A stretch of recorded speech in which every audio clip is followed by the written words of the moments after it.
Hey everyone, welcome back to another edition of this series of online live devotions we are doing on Facebook and then replaying later on Facebook and on YouTube. I hope that those of you who are joining me live today, right now, are somewhere other than Northeast Ohio, because looking out my window over there, things are rather gloomy and rainy and even a bit stormy. So I hope that wherever or whenever you're viewing this, maybe you have a little bit better view of things in the outside world than I do at the present time.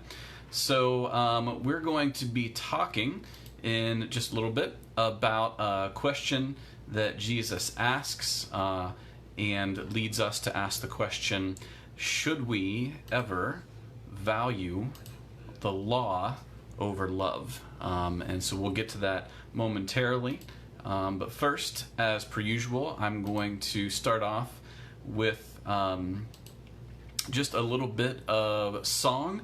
That way, as we wait for people who are intending to join us live, there's something happening other than me staring at the screen and trying to make small talk with all of you.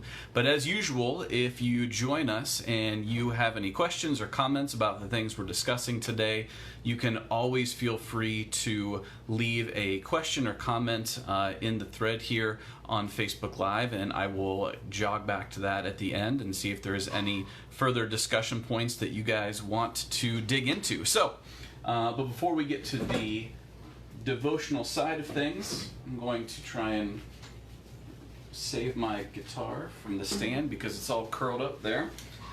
Today we go, again, way back in time. Oldie but a goodie. And yes, that's for you, Joe. I know you appreciate me talking about oldies that aren't really that old. This one goes all the way back to 1993. This is probably, if there was one song that I truly cut my teeth on, as they say, as someone who would lead worship, this was probably it. So, hope you guys enjoy. Shout to the Lord.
Tower of refuge, strength, so let every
good times. I still vividly remember learning that song and playing that song back at Beloit Friends Church when I was a youth ministry intern there with one of my spiritual mentors, the Melody Scott. If you're familiar with Melody, shout out to Melody for her awesome role in my life. So lots of good memories there. So let's move into now the more devotional side of things. We're going to be talking today about the question of law or love. And we're again using this book, book of devotions based on questions that Jesus asked. This one, I'll be referring to a devotion today that is written by a woman named Yvette Flunder, and she's tasked with this question found in Mark chapter 3, where Jesus is confronted during worship on a Sabbath day about how he does or does not faithfully uphold the rules and the laws associated with the observance and the celebration of the Sabbath day in the Jewish culture of his day. The question, as we're going to read in the full context in a moment, what is lawful on the Sabbath, to do good or to do evil, to save life or to kill? So let's read the whole scope of that context, Mark chapter 3, verses 1 through 6. Another time Jesus went into the synagogue, and a man with a shriveled hand was there. Some of them were looking for a reason to accuse Jesus, so they watched him closely to see if he would heal him on the Sabbath. Jesus said to the man with the shriveled hand, "Stand up in front of everyone." Then Jesus asked them, "Which is lawful on the Sabbath? To do good or to do evil? To save life or to kill?" But they remained silent. He looked around at them in anger and, deeply distressed at their stubborn hearts, said to the man, "Stretch out your hand." He stretched it out, and his hand was completely restored. Then the Pharisees went out and began to plot with the Herodians how they might kill Jesus. So in this devotional, at one of the opening paragraphs, I'm just going to read for you because I think it's a great introduction to what we're going to talk about today. As important as the Sabbath was for Jews, an established commandment and a cultural linchpin of Hebrew life, Jesus' words displayed a foundational divine truth that love trumps law. If your ox falls into a ditch on the Sabbath, you get the ox out of the ditch, not just because you need the ox, but also because the ox needs you. It is right and holy to do good at all times. And I love this last line. Love is the spiritual imperative that overrides any law. I'm going to read that one more time. Love is the spiritual imperative that overrides any law. So I want to look at a few things that I find in this passage that show us what happens if we choose to take law and put it over love. If we choose to place a heavier emphasis on law than on love. So here we go. We'll unpack them one at a time. First of all, when we choose law over love, we maximize rule following. The following of the rules gets maximized. I found something I want to read to you from a resource that I found somebody had posted online, just to give you an idea of the kinds of rules that existed in Jewish culture at the time, based on the Talmud, their big book of Jewish tradition, the rules and the guidelines about how to do Sabbath correctly. So listen to just some of these. These are just rules about the Sabbath, and this is a huge document, so this is just a teeny tiny parts. One section of the Talmud has 24 chapters listing Sabbath laws. 24 chapters of laws just about how to do the Sabbath properly and how you can be in danger of violating it. One law specified that the basic limit for travel was 3,000 feet from one's house. But various exceptions are provided. For instance, if you placed some food within 3,000 feet of your house, you could go there and eat it because the food is considered an extension of your house, and then you could go another 3,000 feet beyond where that food was located. Under Sabbath regulations, a Jew could not carry a load heavier than a dried fig, but if an object weighed half that amount, he could carry it twice. You could not eat anything larger than an olive, and even if you tasted half an olive and found out that it was rotten and spit that out, that half still counted as having been eaten. Throwing an object up in the air with one hand and catching it with the other was prohibited. Tailors did not carry a needle around with them on the Sabbath for fear they might be tempted to mend a garment and therefore perform work on the Sabbath.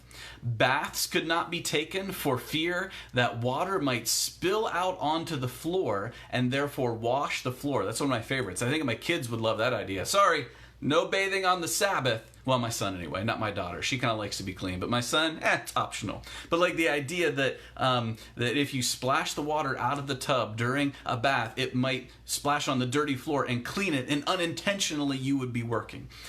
Chairs could not be moved around, dragging them along the dirt floor because it might create a furrow, a place to plant seeds. Can't have that. You could only carry enough ink around to draw 2 letters of the Hebrew alphabet. Then one of my favorite, false teeth could not be worn because they exceeded the weight limit for carrying burdens. So this is the environment of obedience to Sabbath that Jesus was in the midst of in this scene in the local place of worship. And to speak particularly about his situation, part of the rules meant that the only thing you could do medically on the Sabbath was to give someone enough care that they wouldn't die. Anything more than that was considered work. So if someone's life was in danger, if they were bleeding out, something like that was happening, you could give them enough care on the Sabbath that you would spare their life. But anything beyond that was considered working, right? So choosing a law over love means you maximize rules, like all of those, and therefore you minimize people, which we'll get to in a second. But that's actually, if you think about it, a very, very attractive thing for us. It's way cleaner and clearer to just have a list of rules with check boxes by all of them, so you can just say, I did that, I did that, I did that, I didn't do that, which I wasn't supposed to do. It's clean and it's clear. There's black and white and not a lot of gray. Loving people will always be messier, always, every time. So it's actually easier and more tempting to put the law over love because loving people gets messy. And the law, as long as it's spelled out in enough detail, like this, it's easier, it's cleaner, and it's clearer.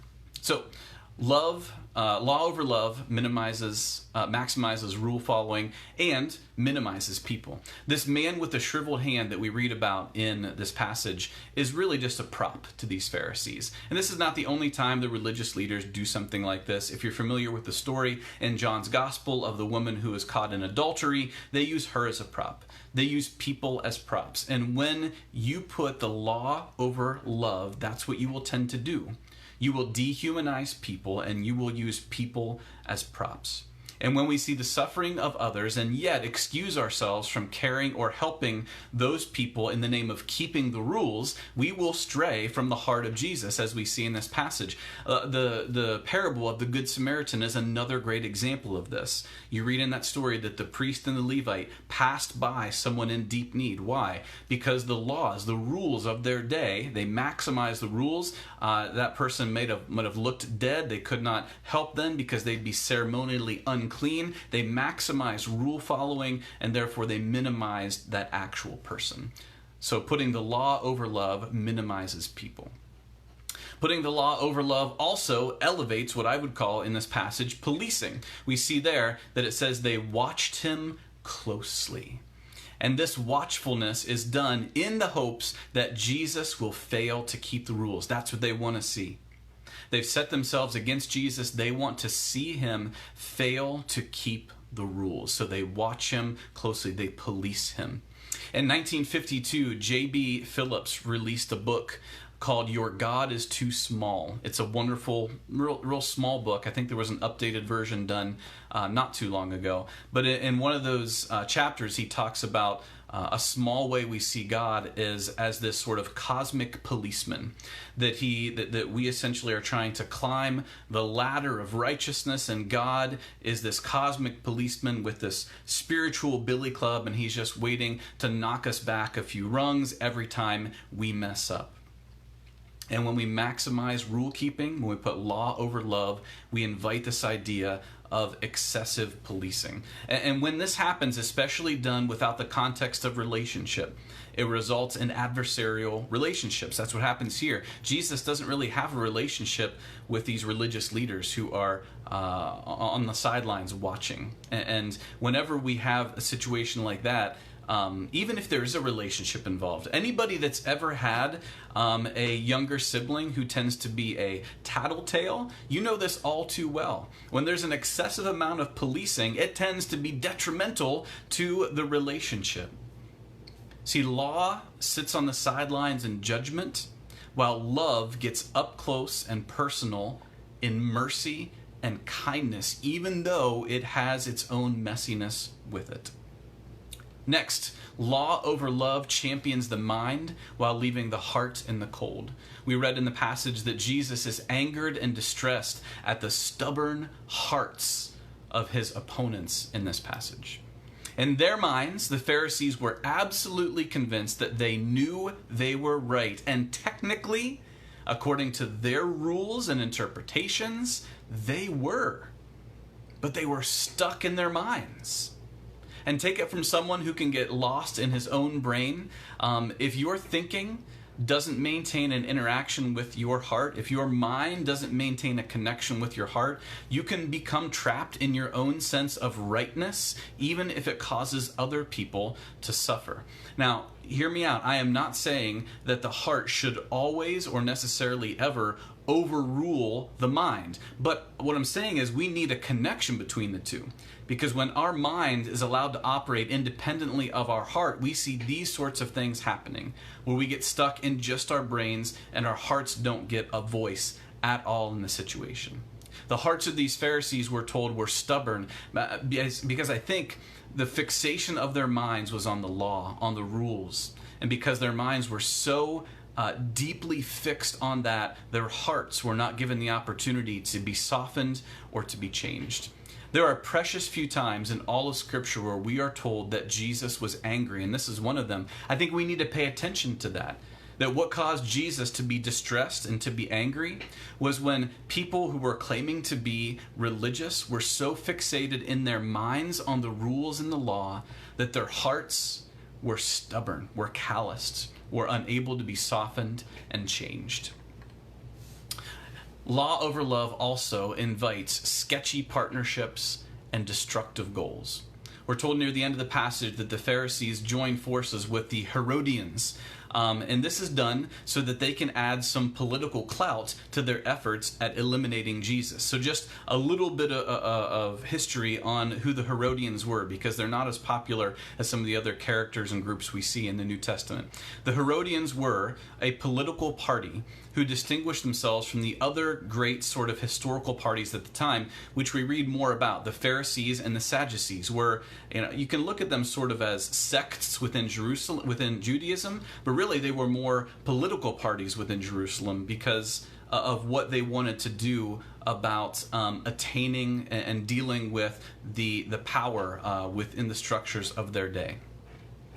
The fact that these Herodians were different was because they wanted to see Herod the Great, the king of the Jews, put back on the throne. Herodians are often mentioned at the same time as Pharisees, and they did share something. They both wanted political independence for the Jewish people. They wanted to no longer be under the thumb of the Romans, but they had a very clear difference. The Pharisees wanted to restore the kingdom to the throne of Jacob, to the throne of David, the line of David, whereas the Herodians, clearly by their name, wanted to restore the throne to Herod and to his lineage, right? Now, what we find out later in Mark's gospel is that Jesus is associated with the Son of David. He receives that title, the Son of David. So in theory, these Pharisees should have been supportive of Jesus and in opposition to the Herodians. If Jesus represents the lineage of David, the Pharisees should have been all on board the Jesus train, but they weren't. And why were they in opposition to Jesus? Because Jesus didn't follow the rules. Jesus didn't put the law over love, he put love over the law. And the Pharisees looked at that and said, this cannot be the Messiah. This is not what a Messiah looks like. A Messiah is somebody in their minds who would above all respect the law. and love would then come second. But Jesus instead elevates the love over the law. And really, their silence speaks volumes, because Jesus asked that question we're dealing with, which is better on the Sabbath, to give life or to take it away or to kill? And they answer their question by teaming up with the Herodians, because they begin a plot to kill Jesus. On the Sabbath, they chose death. And lastly, we'll finish up with this thought. The law, putting the law over love, harms our witness in the world as Christians. I want to read a closing bit from the devotion in the book today.